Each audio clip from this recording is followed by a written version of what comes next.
सो दोपहर के 1:30 बजे हैं। आधी कैलाश करके अभी मैं पहुंचा हूँ गुंजी। एक चाय बनवाई है सेम होम स्टे पे, और अभी निकलेंगे ओम पर्वत के लिए। तो ओम पर्वत अराउंड यहाँ से 21 किलोमीटर है और ऑफ रोडिंग है पूरा। बीच में एक जगह आएगी काला पानी और उसके बाद आएगा ओम पर्वत। मौसम थोड़ा सा खराब है तो उम्मीद कम है दिखने की। शाम को मैं भी कोशिश करूंगा धारचूला पहुंचने की यहाँ से। ठीक है, फिर चाय पी के निकलते हैं। चाय बहुत बढ़िया बनाई हुई है।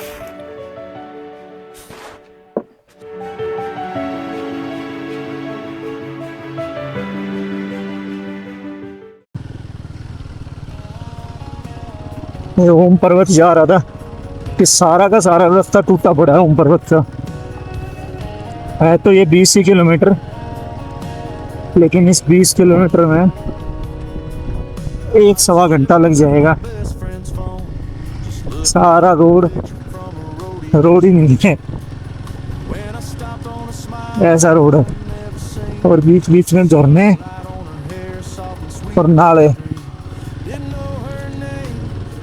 क्रॉसिंग्स भी हैं 2-3 इसमें। ये रोड है। आदि कैलाश का तो रोड बना हुआ है, उसमें तो कोई दिक्कत नहीं है। मतलब 1 ही घंटा लगता है अगर आपका 40 किलोमीटर भी है तो। एग्जैक्ट 37 किलोमीटर पड़ता है आदि कैलाश कुंजी से। और ये 20 किलोमीटर है, लेकिन इस 20 में भी 1-1.25 घंटा लगेगा। 2:15 हो गए हैं, पता नहीं दर्शन होंगे या नहीं होंगे। मैं लेट हो गया एक्चुअली। क्या था कि वो ट्रैक था जो आदि कैलाश का, वो थोड़ा सा थकाने वाला था। तो नीचे आगे आधा घंटा खाना खाने में लग गया, आधा पौना घंटा रेस्ट करा मैंने, क्योंकि वो काफ़ी टायरिंग था जो ट्रैक था आदि कैलाश का। तो 1-1.25 घंटा वहाँ लग गया मेरा। मुझे उम्मीद थी कि 12 बजे तक मैं वापस गुंजी आ जाऊँगा, लेकिन नहीं आएगा। गुंजी आते आते 1:30 बज गया था मुझे।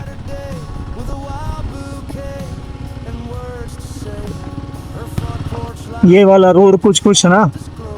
लास्ट ईयर मैंने जो जांस्कर वाला ट्रिप किया था, उसमें जो पदुम से कारगिल वाला रोड है ना, बीच में वहाँ पे आते हैं ऐसे पैच, उस तरीके का रोड है। उसी की याद आ रही है इसमें। जांस्कर वैली में भी ऐसे ही रोड है, ऑफ रोडिंग। और यहाँ पे भी, और ना कोई व्हीकल दिख रहा है पीछे, ना कोई सामने से आ रहा है। 5-6 किलोमीटर तो आ चुका मैं, कोई नहीं दिख रहा। रोड है ही नहीं।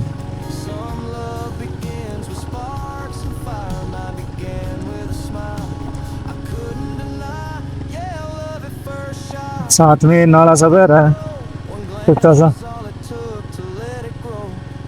पानी का फ्लो तो बहुत तेज है इसका।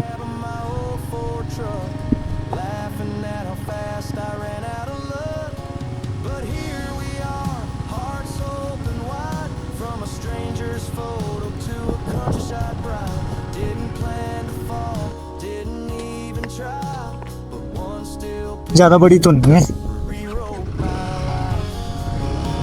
अब देखते हैं गहरी कितनी है। अरे भाई इतने गिले होंगे पक्का।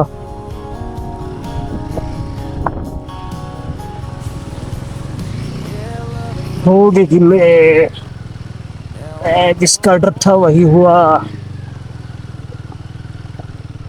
वही भैंस पानी में।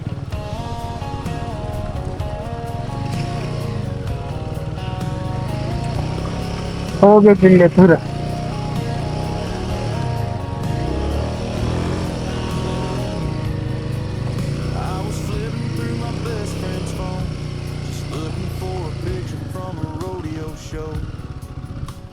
जुत्तों की लगी बहुत।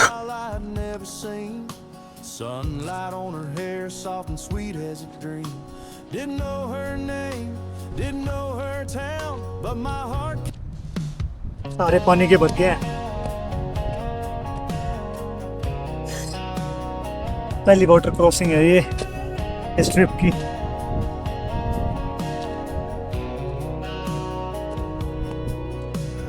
अपने आप ही सूखे हैं क्योंकि बैग से जूते एक जोड़ी मेरे पास एक्स्ट्रा पड़े तो है, पर वो निकालूंगा तो टाइम लग जाएगा दोबारा बांधने में सारा। तो अभी तो निकलते हैं यहाँ से। 15 किलोमीटर ओम पर्वत वाले रास्ते पे देखो ये शिवधारा हॉट वाटर स्प्रिंग। पता नहीं पहाड़ों में से गर्म पानी आ रहा है, तो एक बार जाके एक बार देख लेता हूँ कि ये है भी या नहीं। एक बार चेक करते हैं ये गर्म पानी, आगे चेक करना पड़ेगा कि कैसा गर्म पानी है भाई। नीचे जाके देखता हूँ।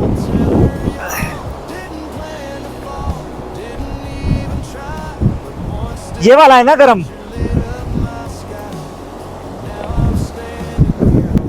और उधर ठंडा पानी है और नीचे गर्म है। ये इधर से कहीं से आ रहा है, ये पहाड़ के अंदर से गर्म है बिल्कुल। ये भी कुदरत के अजूबे होते हैं कुछ, इधर ठंडा है और इधर गर्म है।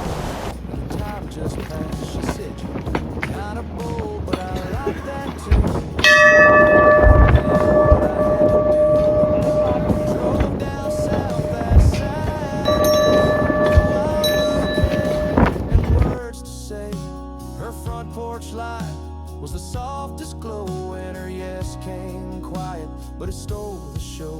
It was love at first shot, didn't take much, just a photo in the light and I felt that rush. Now I'm sitting on her porch watching stars above, holding on tight to a brand new love. Didn't plan to fall, didn't even try, but one still picture lit up my sky. Now I'm here with her, she's more than I dreamed. A photo led me to everything I need. Funny how fate can find its way through pixels and prayers on an ordinary day. Some love begins with sparks and fire, mine began with a smile. कुछ जगह देखी नहीं जाती बल्कि feel की जाती हैं, और ओम पर्वत उनमें से एक है। 20-22 किलोमीटर की जो ड्राइव करके आए उसकी सारी थकान उतर गई, और यहाँ पे आपको एक अलग ही एनर्जी फील होगी, स्पिरिचुअल एनर्जी। हालांकि ओम पर्वत जो एंशिएंट रूट है मानसरोवर यात्रा का, उसका पार्ट नहीं है, लेकिन पिलग्रिम्स फिर भी ओम पर्वत को उतना ही डिवाइन मानते हैं जितना कि आदि कैलाश को। आदि कैलाश वाला रूट बिल्कुल अलग है गुंजी से, जो बिल्कुल अलग रूट पे है, और ये अलग रूट पे है। लेकिन यहाँ पे भी श्रद्धालु हैं जो देखने आते हैं। आपको पीछे ओम बना दिख रहा होगा, अभी तो इतना क्लियर नहीं है बादलों की वजह से। जो पर्वत के ऊपर बर्फ से पूरा लिखा हुआ है, ये आपको वर्ल्ड में और कहीं नहीं दिखेगा, इसी वजह से इसका नाम ओम पर्वत है। ओम की शेप में बर्फ से पूरा लिखा हुआ है ओम। इससे थोड़ा आगे जाएंगे हम, थोड़ा सा आगे आपको लिपू लेक मिलेगा, जहाँ से पहले कैलाश मानसरोवर यात्रा होती थी, वो भी इसी रूट पे है, लेकिन अभी बंद है। मेरी एक आर्मी पर्सन से बात हुई, उन्होंने बोला शायद 23 जुलाई या 24 जुलाई से ओपन हो जाएगा, सिविलियन के लिए तो अभी भी ओपन नहीं है वो। और इसी रूट पे आपको 2-3 गाँव मिलेंगे सुंदर सुंदर, नाबीडांग, गुंजी, काला पानी, हॉट स्प्रिंग्स, ये सब ये इसी रूट पे मिलेंगे। वो भी बहुत सुंदर है, अगर आपके पास टाइम है तो उनको भी एक्सप्लोर कर सकते हो, लेकिन मेरे पास टाइम नहीं था क्योंकि मुझे वापस धारचूला जाना था आज शाम को ही, तो मैंने डायरेक्ट फिर ओम पर्वत पहुंचा मैं। और अभी दिन के हुए हैं 3:30, मैं थोड़ा लेट हो गया आदि कैलाश, क्योंकि मॉर्निंग में ट्रैक करके थोड़ा रेस्ट लिया, तो उस चक्कर में थोड़ा लेट हो गया, नहीं तो मॉर्निंग में आ जाता। मैं आया तब आधे से ज़्यादा था ओम पर्वत लिखा हुआ, अभी नहीं है, अभी तो शायद नीचे का दिख रहा है थोड़ा सा। तो हर हर महादेव की आपको स्पिरिचुअल एनर्जी यहाँ पे हर जगह फील होगी, शिवा की। जय Bholenath. time just passed. She said you're kind of bold, but I like that too. दोपहर के हुए हैं 4:30 4:45 4 बज गए। एक छोटी स्लाइस और एक मैगी ऑर्डर करिए यहाँ पे, वो खा के अभी निकलते हैं गुंजी के लिए। अभी बादल वगैरह आ गए थे इधर तो खा गए। इंद्र देवता से बोलना पड़ेगा। तो अभी बोला है 5-10 मिनट लगेंगे यहाँ पे, खा के निकलते हैं। एक ये समोसा, मैगी और एक स्लाइस सफिशिएंट है। बारिश स्टार्ट हो गई है, थोड़ी थोड़ी बूंदाबांदी और ओस। तभी हम निकले हैं ओम पर्वत पर और 4:30-5 हो गए हैं शाम के। ऊपर देखो और यहाँ भी हो रही है और रोड की कंडीशन बहुत गंदी है।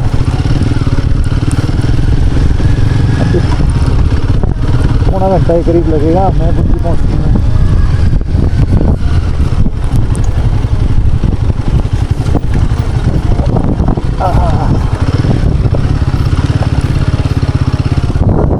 रोड पे कोई दिख भी नहीं था आगे पीछे। सोलो ट्रिप के नुकसान फायदे।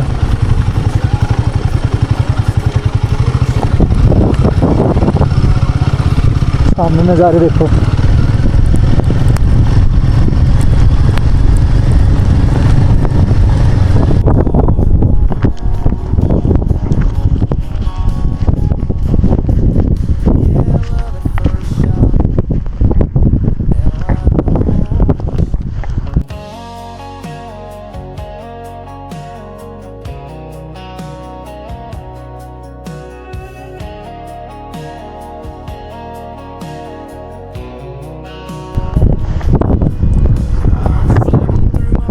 रास्ते बहुत स्लिपरी हो गए हैं बारिश की वजह से,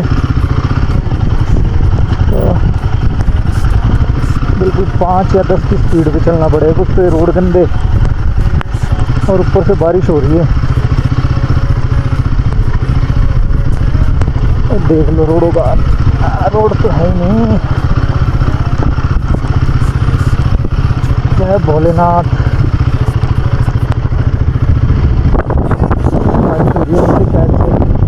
बारिश ना मिले।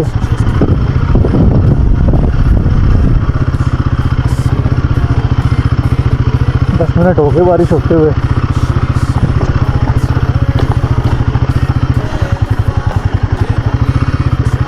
अगर गिर गया तो कोई उठाने वाला भी नहीं है, खुद ही उठानी पड़ेगी बाइक।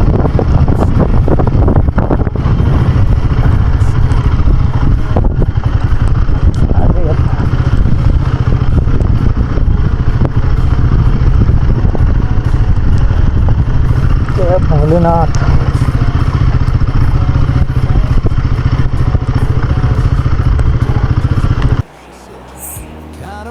काला पानी वाला चेक पोस्ट क्लियर कर लिया हमने और अभी गुंजी रह गया है। 7-8 किलोमीटर के करीब रह गया है। पूरे रास्ते बारिश रही है, मतलब रोड इतने स्लिपरी है ना। ये पर्टिकुलरली ये वाला रोड जो ओम पर्वत वाला स्ट्रेच पड़ता है 20 किलोमीटर का।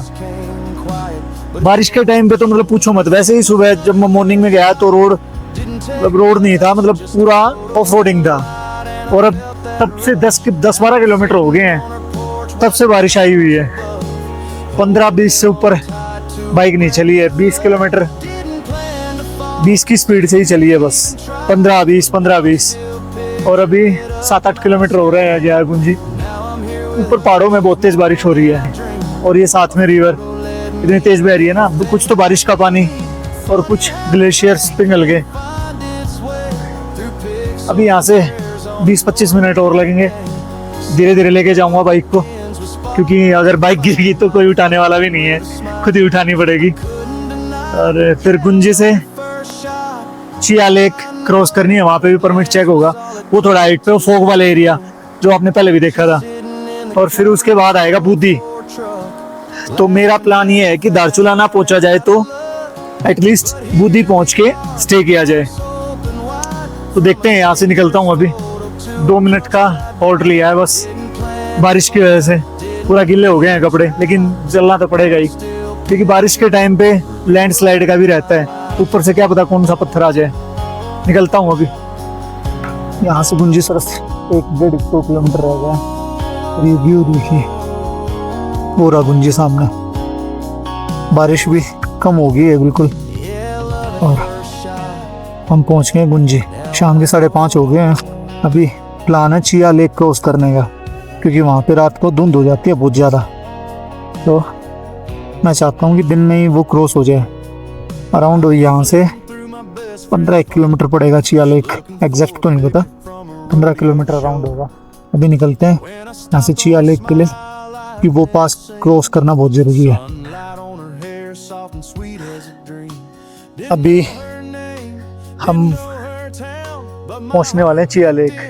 ये सिक्योरिटी चेक पॉइंट आर्मी का, ये बिल्कुल ऊपर ही है और ये रह गया है अराउंड 5-7 किलोमीटर। और गुंजी से निकल के बहुत तेज़ बारिश थी, बहुत तेज़। ये पूरे रीजन में ही बारिश थी आज। ओम पर्वत वाली साइड से स्टार्ट हुई थी, ओम पर्वत वाले रोड से, और यहाँ तक अभी 5-4 किलोमीटर पहले ही बारिश बंद हुई है। और रोड इतने स्लिपरी थे पूछो मत। अभी मेरी नीचे बात हुई लोकल से, उन्होंने ये बोला है कि इस वाले रास्ते पे आगे स्टोन पेल्टिंग वगैरह होती है, तो रात को आप ट्रैवल ना करो तो बेटर है। तो ये चिया लेक से 10-12 किलोमीटर और आगे एक जगह है बुदी, वहाँ मुझे होम स्टे मिल जाएगा। अभी शाम के 6 बज गए हैं, तो 7 बजे तक तो आराम से बुदी पहुँच जाएंगे हम। एक सिक्योरिटी चेक पॉइंट है बस, एक 4 किलोमीटर दूर, सामने दिख रहा है ये। तो आज शाम का स्टे बुदी में करूँगा मैं, अगर होम स्टे मिल गया तो। अगर बुदी में नहीं मिला होम स्टे तो थोड़ा और आगे कहीं ना कहीं मिल जाएगा। धारचूला नहीं पहुंचा जाएगा, धारचूला मुश्किल है पहुंचना, तो शाम का होम स्टे बुदी में। अभी रोड ठीक आ गए हैं, मतलब 5-4 किलोमीटर पहले रोड ठीक आ गए हैं, लेकिन बाकी रोड ख़राब थे, पूरे के पूरे स्लिपरी थे क्योंकि बारिश हो रही थी। जाते टाइम भी यही रूट था हमारा, आते टाइम भी यही सेम रूट है। तो अभी मैं निकलता हूँ, बस ये लास्ट चेक पॉइंट है जहाँ पे आपका परमिट चेक होगा।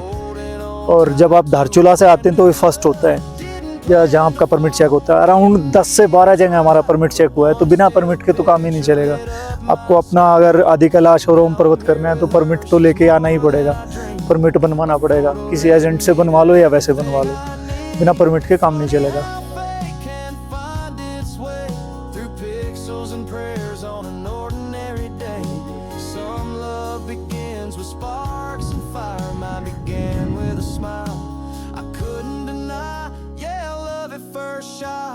Now I know one glance was all it took to let it grow.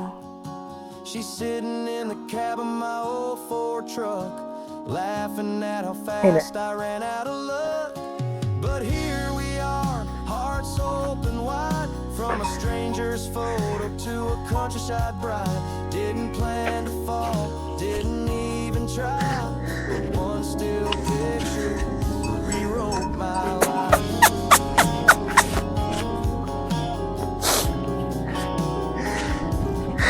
ED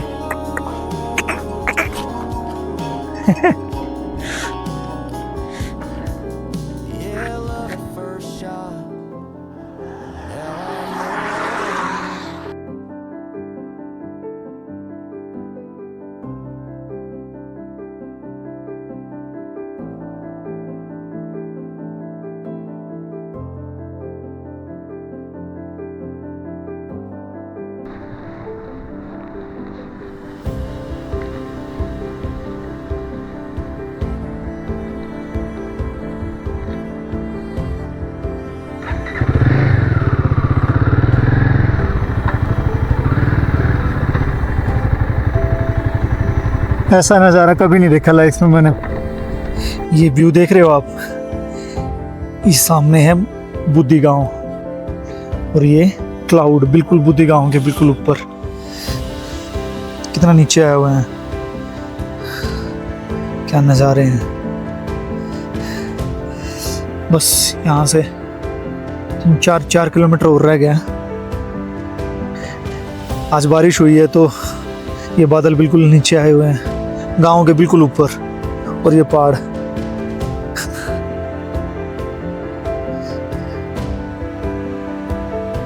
और ये मेरी बाइक कितनी सुंदर लग रही है। और अब पूरे गांव के ऊपर से बादल जा रहा है, ये देखो,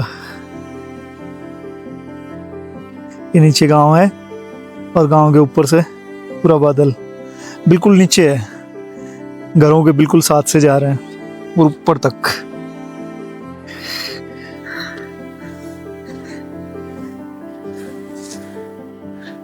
ऐसा नजारा नहीं देखा कभी मैंने, लाइफ में नहीं देखा। इतना बड़ा बादल और गांव के बिल्कुल ऊपर, ये बुधी गांव है और बारिश की वजह से पूरा बादल गांव के ऊपर फैल गया है। अब ये थोड़ा सा छोटा सा था, अब ये पूरा हो गया है। क्या नजारा है। बूदी रुकूंगा। दारचूला कितना, मतलब कितना घंटा लगेगा? लगा लो कि यहाँ से 3-4 दिन में। और बीच में कोई स्टे है क्या दारचूला के? दारचूला और बूदी के बीच में कहीं होम स्टे मिल सकता है? हाँ। कितने किलोमीटर होगा यहाँ से? हाँ।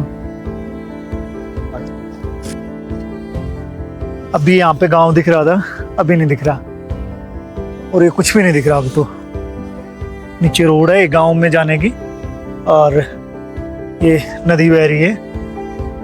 यहाँ पे 1-2 घर है नीचे दिख रहे होंगे बूदी के, और ये पूरा बादल। शाम के हो गए हैं, 8 बज गए हैं और बूदी वाला प्लान कैंसिल कर दिया है। और मैंने सोचा आज ही जितना हो सके कवर कर लें इसको, 9 बजे तक तो पहुंच ही जाएंगे, 9 सवा 9 बजे तक। अभी 30-32 किलोमीटर और रह गया दारचूला। इस रोड पे कोई राइडर नहीं है, मतलब ये गुंजी से दारचूला वाला रोड है और इस टाइम पे कोई राइडर नहीं है। दिन में बारिश हुई है बहुत, शाम को बहुत तेज, और अभी 8 बज गए हैं। मेरा ये प्लान था कि कल जितना कम ट्रैवल करना हो अगले दिन के लिए उतना बेटर है। तो अभी 8 बज गए हैं। एक बार बीच में 2 मिनट का ब्रेक लिया था, अभी फिर दोबारा स्टार्ट करते हैं राइड को और पहुंचते हैं दारचूला। रात के 9 बज गए हैं और अभी भी दारचूला 25 किलोमीटर और है। जगह जगह लैंड स्लाइड हो रहा है इस रोड पे। और दिन में बारिश हुई है ना, तो 2 राइडर और मिल गए, एक पीछे और एक आगे है। दोनों के बीच में चल रहा हूँ, तो पहले तो आगे था मैं, अब लेकिन बीच में आ गया हूँ। एक बाइक ओवरटेक कर लिया। रोड बिल्कुल मतलब कहीं कहीं तो ठीक है, लेकिन कहीं कहीं टूटे हुए हैं पूरे। बीच में एक जगह है ना, अब क्या हुआ था 5-7 किलोमीटर पहले लैंड स्लाइड हो गया था, तो क्रेन मंगवा रखी थी, उससे हटा रहे थे। मुझे तो लगा कि रोड ब्लॉक हो गया, वापस जाना पड़ेगा, लेकिन रोड ओपन हो गया। फिर वो दिख नहीं रहा होगा आपको, लेकिन एक साइड पूरी खाई है और उसमें नदी बह रही है और ये इधर पहाड़ है। तो रात को अपना आराम से पहाड़ की तरफ चलो। लाइट में आपको पता तो लग ही जाता है कि आगे से कोई आ रहा है नहीं आ रहा है। रात में लाइट बंद करके तो कोई ना चला हुआ है। ऊपर कोई गांव है, शहर है, गांव है, पहाड़ के ऊपर बसा हुआ है पूरा।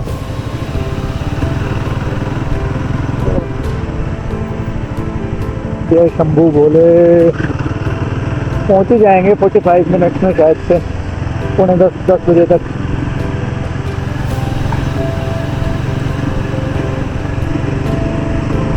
ये गुजरात से हैं भाई आगे जो चल रहे हैं, और पीछे भी सूरत से हैं दोनों।